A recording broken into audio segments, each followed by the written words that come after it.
Sa matatanaw niyo sa malayo, nakita niyo yan? Ayan.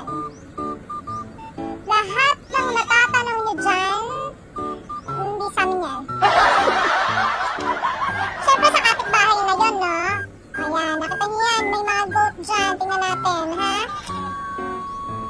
Hello. Batiin naman natin yung mga goats. Baka naman sabihin na suplada tayo, no? Hindi na tayo suplada sa personal. Alright. So, tuloy ang lakad. Punta tayo doon.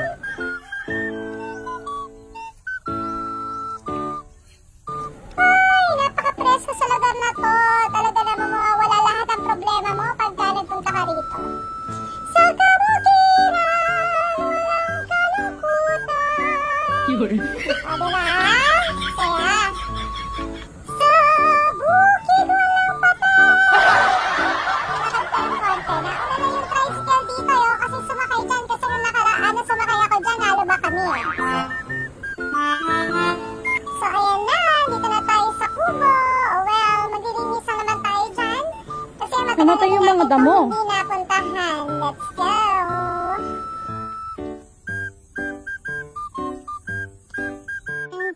So here's our kubo. Medyo matagal na kami hindi nakapunta dito, kaya medyo makalat.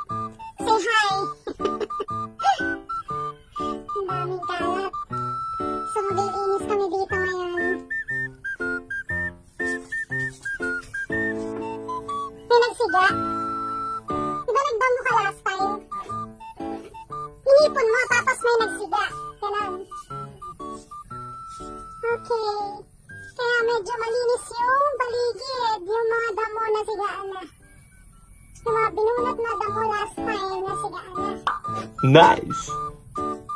Yan, medyo nawalisa na yan. Malinis-tinisa na ng konti.